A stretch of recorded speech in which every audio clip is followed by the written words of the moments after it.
Nonviolent protests don't work. Or do they? In fact, in my opinion, they do work, and even more so than a violent protest. Violence only leads to more violence, whereas a nonviolent protest throws the opposition off guard. The quote of turning the other cheek is applicable here, as it simply means that you don't fight back. While sometimes the violent aggressor will continue to fight, even though you show no opposition, in most cases the oppressor will be baffled by the lack of fight, and maybe even back down. It makes you think twice when you have no opposition. Like, why am I the only one being violent? It's a moral challenge. The modern form of nonviolent resistance was popularized and proven to be effective by the Indian leader Mohandas Gandhi in his efforts to gain independence from the British. But today, this can still be seen as the ideas have not died out at all. For example, in Egypt in 2012 and still continuing today, the opposition of President Mohamed Morsi, which now continues today with still millions of people gathering in opposition to his presidency. While he still hasn't backed down, they've gained small victories along the way, like winning the support of several governmental heads. Clearly, nonviolence does work. It's just a matter of support. Sometimes the support is a large amount of people, and sometimes it's only a handful of people. But either way, it gets the job done. It takes a willingness first to stand up for what you believe in, and today we will discuss some of the nonviolent protests that have happened in history. 5 of them, in fact, that have had a very big influence in our world. And also throughout the video, notice the different ways that the protesters went about their protest. It just goes to show that there are so many different ways to be nonviolent. So the next time you immediately want to act violently, think twice about the consequences of those actions and instead try any number of nonviolent methods. The first of the top 5 nonviolent protests is the Flint sit-in. As a growing union, the United Auto Workers, formed in 1935, had a lot to fight for. During the Depression, General Motors executives started shifting workloads to plants with non-union members, crippling the United Auto Workers. So in December 1936, workers held a sit-in at the Fisher Body plant in Flint, Michigan. Within 2 weeks, about 135,000 men were striking in 35 different cities across the nation. Although the sit-ins were followed by riots, the images of bands playing on assembly lines and men sleeping near shuttered machines recall the serene strength behind the movement that solidified one of North America's largest unions. In a conventional strike, the union takes its members outside the plant and attempts to prevent the employer from operating by discouraging other employees from entering. In a sit-down strike, the workers physically occupy the plant, keeping management and others out. By remaining inside the factory rather than picketing outside of it, striking workers prevented owners from hiring strike breakers to take their jobs and resume production. The Flint sit-down strikers did just that, electing their own mayor and other civic officials and maintaining the plant throughout the strike. The union kept up a regular supply of food to the strikers inside while sympathizers marched in support outside. In the next year, the United Auto Workers saw its membership grow from 30,000 to 500,000 members. As later noted by the BBC, the strike was heard round the world.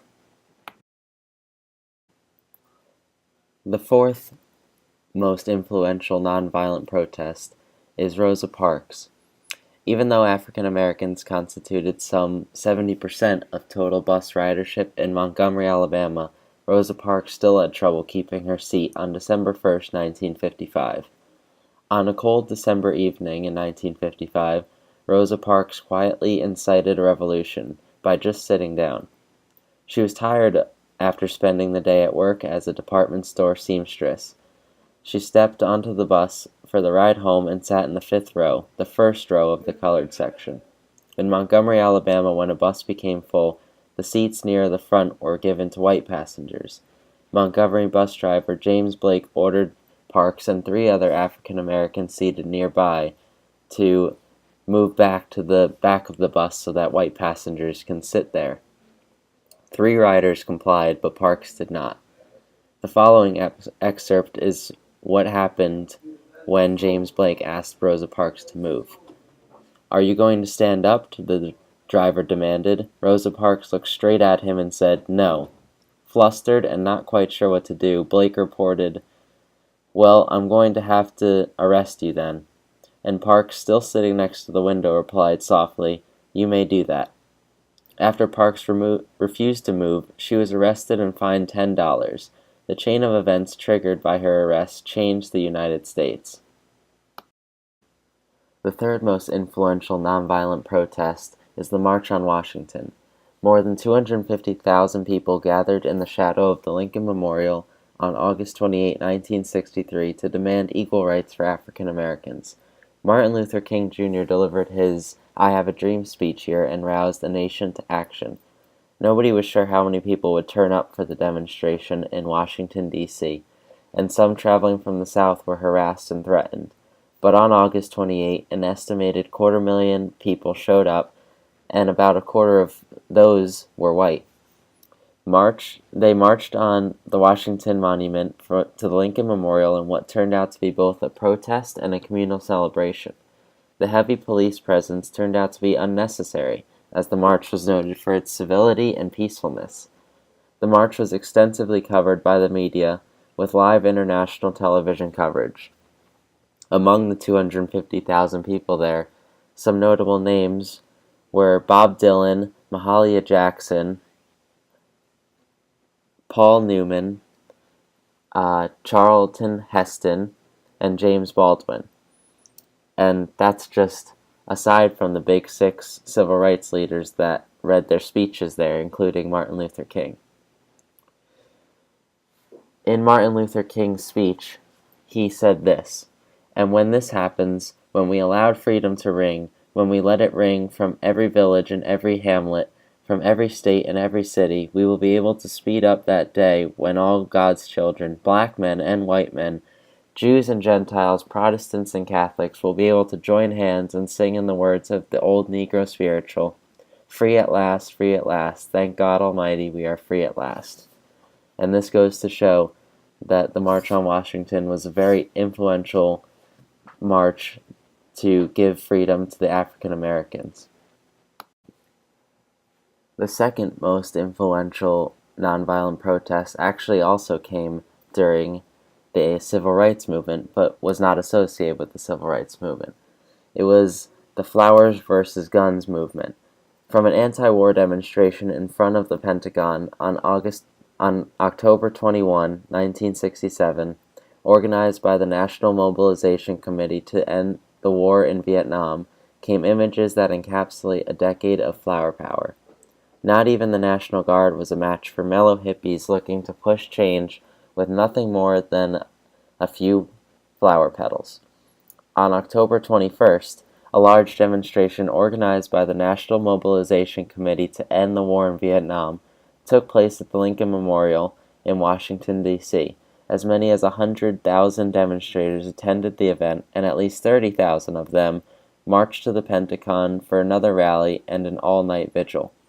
Some, including Abbie Hoffman, Jerry Rubin, and Allen Ginsberg, attempted to exorcise and levitate the building, while others engaged in civil disobedience on the steps of the Pentagon, interrupted by clashes with soldiers and the police. In all of this, though, 647 arrests were made, and when a plot to airdrop 10,000 flowers on the Pentagon was foiled by undercover agents, some of the flowers that did make it ended up being placed in the barrels of MP rifles of soldiers, as seen in some famous photographs here. Personally, I believe the Unknown Rebel is one of the most influential nonviolent protests in history. After the death of a pro-democracy leader, Hu Yaobang, in mid-1989, students began gathering in Beijing's Tiananmen Square to mourn his passing. Over the course of 7 weeks, people from all walks of life joined the group to protest for greater freedom. The Chinese government deployed military tanks on June 4 to suppress the growing demonstration, and randomly shot into crowds, killing more than 200 people. The next day, another attempt was made by the Chinese government to suppress the demonstrations, but this time, one lone defiant man walked into the road and stood directly in front of the line of tanks, weaving from side to side to block the tanks and even climbing on top of the first tank at one point in an attempt to get inside. As the tanks came to a stop, the man gestured towards the tanks with his bags. In response to the lead tank attempted to drive around the man, but the man repeatedly stepped into the path of the tank in a show of nonviolent action. After repeatedly attempting to go around rather than crush the man, the lead tank stopped its engines, and the tanks behind him seemed to follow suit. There was a short pause, with the man and the tanks having reached a quiet, still impasse.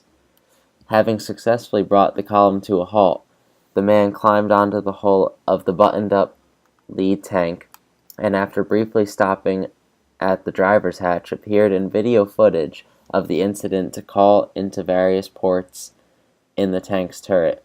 He then climbed atop the turret and seemed to have a short conversation with a crew member at the gunner's hatch. After the conversation, the man descended from the tank. The tank commander briefly emerged from his hatch, and the tanks restarted their engines, ready to continue on. At that point, though, the man, who was still standing within a meter or two from the side of the lead tank, leapt in front of the vehicles once again and re-established the man-tank standoff. He was actually able to successfully stop a whole line of Type 59 tanks by himself. The man's identity still remains a mystery. Some say he was killed, and others believe he still is hiding out in Taiwan. But one thing is for sure, one man was able to stop a whole line of tanks. And if one man can do that, just imagine what a whole group of people can do if we work together for a common good. The interesting thing about nonviolence is that in most cases it works. For the 5 examples I've given, each of them had their own success. For example, in the Flint sit-in, there was the success of the United Auto Workers growing from 30,000 people to 500,000 members in just a short amount of time. The support went way up after their sit-in, and it turned out that there was no violence necessary. They were able to gain the freedoms they wanted just by sitting in. And that's just one example of how you can be nonviolent.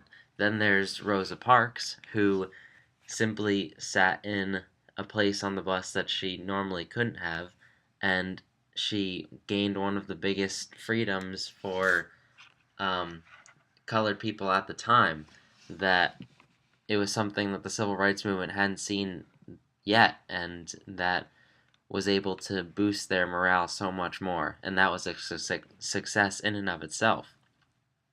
And then there's the March on Washington, and just the fact that 200,000 people, including whites, showed up to Washington, D.C. to rally for freedom for the African Americans. And there was so much media coverage that it became so publicized, and all of what they've been doing became so publicized to the American people that boosted them to even more freedom, because people needed to see what was going on, and then they had the support of a lot of Americans after that, and that really helped them gain more success in their civil rights movement. And all of this was just by simply rallying together. They didn't have to do anything violent or anything. And then in the Flowers versus Guns movement, all they had to do was stand together, and the army people had guns, but there was no shots fired or anything. It was just a calm time, and people were loving each other, and there was really a lot of success in that, because people could see now that there doesn't have to be war in the midst of Vietnam War. There can be peace, and it doesn't mean that the Vietnam War is necessary. So the National Mobilization Committee to End the War in Vietnam was basically doing exactly what the name says. It's trying to, it's a committee to end the war by saying this isn't necessary, and they were a success in that. And then finally, the unknown rebel, all he had to do was one man just stood in front of a line of tanks, and a huge line of tanks at that. And all he had to do was stand there, and they weren't able to pass him. They obviously weren't going to run him over. That was just unnecessary. So they knew better not to do that, and it was like turning the other cheek, because like when an oppressor is seeing that there's no violence against him, they can't really do anything back to you because they feel like there's no reason to. So it kind of just made the Chinese government think twice about their actions, and all the man had to do was stand in front of the tank.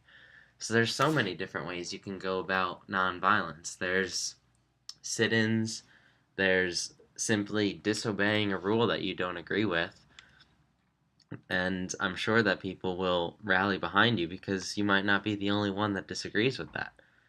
There's just simply showing love to people. There's rallying together in huge numbers to gain publicization. And there's also just standing alone and standing up for something you believe in. If you believe in it and you have reason to, then why not just nonviolently go about protesting it? But then there's the issue of violence.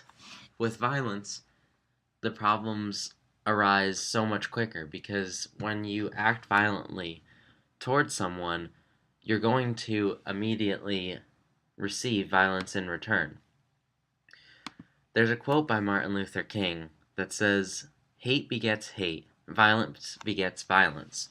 Toughness begets a greater toughness. We must meet the forces of hate with the power of love. Our aim must never to be defeat or humiliate the white man, but to win his friendship and understanding." See, the issue with violence is that it never returns anything good. Violence only returns violence. So in the next few examples, I'll show you how violence simply only brings more violence, and it's really not necessary. There's no good means to come of it. One example of violence leading to really nothing in return is the Sandy Hook Elementary School shooting. On December 4th, 2012, 20-year-old Adam Lanza fatally shot 20 children and 6 adult staff members in a mass murder at Sandy Hook Elementary School. Before driving to school, Lanza also shot his mother in their Newtown home, and then when he was finished at Sandy Hook, he also killed himself. So honestly, there was no point in this shooting. It was simply walking into an innocent elementary school for no reason at all and shooting 20 innocent kids and 6 innocent staff members. And all of this just for nothing. Now, he shot himself and he's dead, and there's nothing really to come of this. The only thing that has come of this is a higher level of security as a result, and everyone simply mourned because of this. There's nothing really that we can do in the face of this violence. There's no reason for it. And now we simply look back at this time and mourn because some of us have lost loved ones as a result of this. Some of us know personally someone who lost loved ones, or simply we just have a heart and know that this is wrong.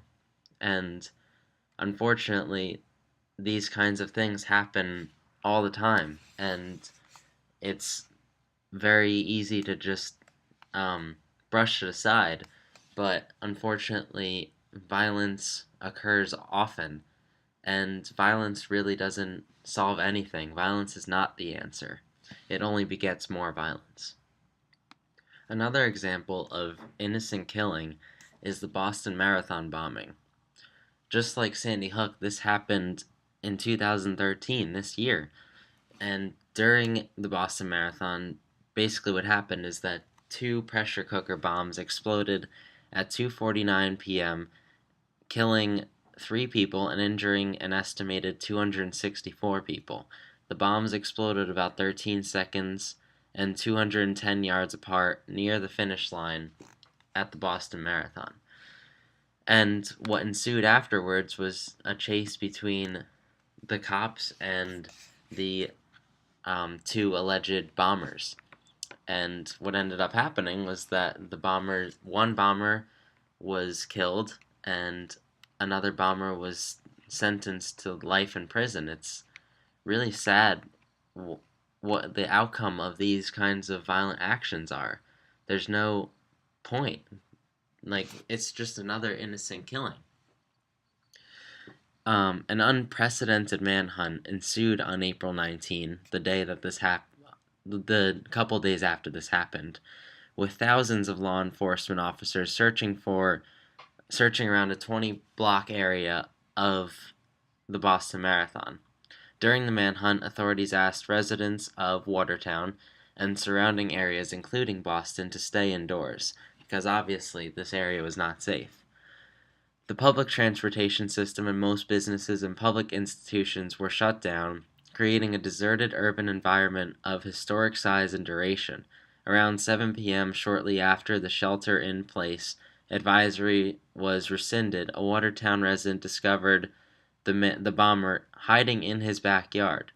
He was then arrested and taken to a hospital shortly thereafter. What resulted was that the town was shut down. There was injuries and deaths beyond what you can believe. And honestly, like, 3 doesn't sound like a lot of people to die, but it's just the principle of innocently killing so many people and injuring so many others for no apparent reason. Again, it's just like Sandy Hook. You can't really think to do anything else but mourn. Some people may know someone that's died or know somebody that knows someone that's died. It's just simply having a heart and knowing that this isn't right and these kinds of things don't have to happen. Where do we get the idea that violence is necessary? Violence simply doesn't bring about anything good. Clearly, from seeing the Boston Marathon and the Sandy Hook Elementary School, there was no violence that preceded these events. It was simply violence for no reason. And that's just what violence is, for no reason. Another example of violence that's not necessary is the reaction of the U.S. to 9/11. This is a very touchy subject, but the fact of the matter is, the reaction to 9/11 was maybe a bit over the top. What ended up happening was when the towers were taken down, the immediate reaction of the U.S. was to go in and invade Iraq and kill whoever was responsible for this. And by doing this, in response to 9/11, the federal, state, and local governments, as well as private corporations, invested a total of $1 trillion in an effort to fight terrorism. In general, government regulators around the world view fatality risks, say from nuclear power, industrial toxins, or commercial aviation, above 1 person per million per year is acceptable. Between 1970 and 2007, a total of 3,292 Americans, not counting those in war zones, were killed by terrorists, resulting in an annual risk of 1 in 3.5 million.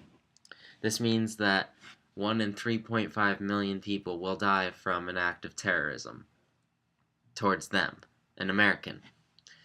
And this means also that Americans were more likely to die in an accident involving a bathtub, which is 1 in 950,000, A home appliance, 1 in 1.5 million, a deer, 1 in 2 million, or on a commercial airliner, 1 in 2.9 million.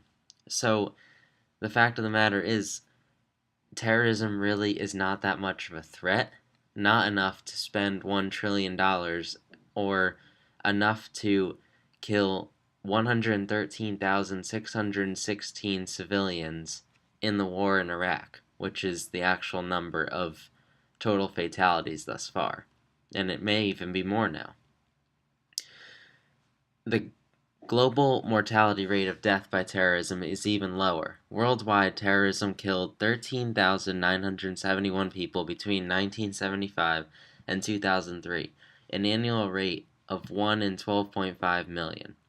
Since 9/11, acts of terrorism carried out by Muslim militants outside of war zones have killed about 300 people per year worldwide. This tally includes attacks not only by Al-Qaeda, but also by imitators, enthusiasts, lookalikes, and wannabes, according to sources. So, the fact of the matter is, the response to 9/11, killing so many innocent Iraqi civilians and having so many more of our soldiers killed as a result, seems a bit over the top to me. And while this is also somewhat speculation, it is also based on a lot of facts because these numbers don't lie. So, in my opinion, violence again is just questionable. Is it really necessary to act violently when there are other ways of going about it? The final example of violence, and possibly the biggest example of violence, is the Holocaust and World War II. In total, World War II had a total fatality of 61 million people. That's all soldiers and all Jews and everyone else that were killed during this time. And that's a huge number to think about. The Holocaust specifically was the mass murder or genocide of approximately 6 million Jews during World War II, a program of systematic state-sponsored murder by Nazi Germany led by Adolf Hitler and the Nazi Party throughout the German Reich and the German-occupied territories. Of the 9 million Jews who had resided in Europe before the Holocaust, approximately two-thirds were killed. Over 1 million Jewish children were killed in the Holocaust, as were approximately 2 million Jewish women and 3 million Jewish men. A network of over 40,000 facilities in Germany and German-occupied territories were used to concentrate, hold, and kill Jews and other victims. The whole point of this killing was so that Hitler could have Germany be a unified place. He wanted everyone to be of Aryan race, which was blonde hair, blue eyes, etc. And this really ended up being a failure because while he nearly did kill all of them, it ended up being that he just killed himself and he lost the war. It was really nothing more than a failure.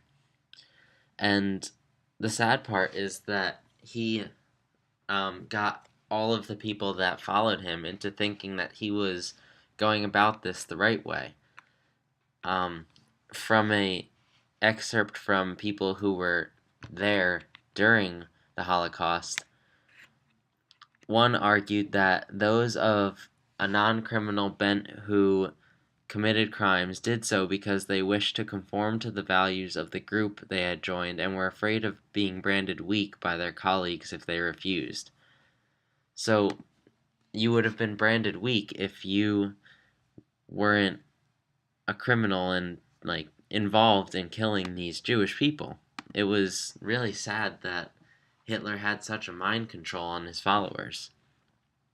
And the sad thing is, it wasn't just Jews. In fact, Jews were only the second highest death toll. Slavs, 12.5 million of them were killed, and then Soviet POWs, 2 to 3 million, ethnic Poles, 1.8 to 2 million, and the list goes on. And then in Poland alone, there was 3 million people killed, Baltic countries 228,000, Germany and Austria 210,000, and the list goes on even longer there. It's just really sad that there was such a mass murder of people, leading to 61 million total deaths. It's just another question, another time to question why was all of this necessary when in the end Hitler only ended up killing himself and losing the war. Just just to kill off 66% of the Jewish population in Europe and a, a whole lot of the rest of the population that was there. He just wanted to have everyone be of the same race. It was essentially racism, and that was the sad part about it. He convinced everyone that this was the correct way of doing it. And meanwhile, in America, it was no better because the Japanese that were here, we put into some type of labor camp or concentration camp, and we're helping killing them off as well. So, unfortunately, during World War II in general, it was just a mass murder for no apparent reason. There's no way of going about it that's different than any other way. It's simply killing or hurting another innocent person. And while in your mind it may not be innocent at the time, it's just we're all on the same level. Like, we aren't any different from anyone else. Biologically, physically, mentally, we're all equal. So there's no reason to innocently kill people like in World War II or in 9/11 or the Boston Marathon or Sandy Hook. And these are just four examples among many that have just happened this year. It's a sad thing that violence is such a prominent idea in our society, and it's even more sad that we don't see examples of nonviolence as often. Unfortunately, violence captures attention much better than nonviolence. And the simple fact is that nonviolence works better. In all of the four cases I've just given, I've proven that they were all really a failure. The Iraqi war, we only killed civilians. There's not really been a definite resolution there yet. The war is still really going on. The Holocaust, Hitler ended up killing himself and failing at making Germany a definite Aryan race. The Boston Marathon and Sandy Hook, both of them in the same way, there was no violence that preceded it, so there was no reason to act violently in the first place. So unfortunately, all of these would be called a failure. And meanwhile, all of the examples of nonviolence I've given you ended up being successes in each of them. And it just goes to show that violence doesn't ever bring about a resolution. It only leads to more violence, and then more violence on top of that, and it just keeps escalating, and there's no way to stop it at that point. The only way that violence can really stop is if we make a conscious decision to act non-violently and choose to go about it a different way. With non-violence, there's so many different options of how you can act non-violently. You can protest, sit in, rally. You can do a whole number of things. You could fast. You can follow any of Mohandas Gandhi, the leader basically of nonviolence. He went about it multitudes of ways and ended up stopping a whole British Empire with his nonviolence. All we really have to do is be more passive about how we act when someone acts out against us. And the mindset of nonviolence being weak is wrong. Nonviolence is not weak, but in fact has more strength than violence. You may think that when you act violently against someone else, you'll just outpower them and you'll and they'll give up. But the problem is that with violence, you don't give up. It You have this feeling that if my life stinks right now, then I'm going to make your life stink even more because you made this happen. So it's just an escalating circle and you can't stop it unless you consciously make a decision to stop yourself and say, I'm not going to continue this violence anymore. And that's when, if you make that conscious decision, then other people will see that and follow suit, hopefully. And that's how the circle of nonviolence will begin.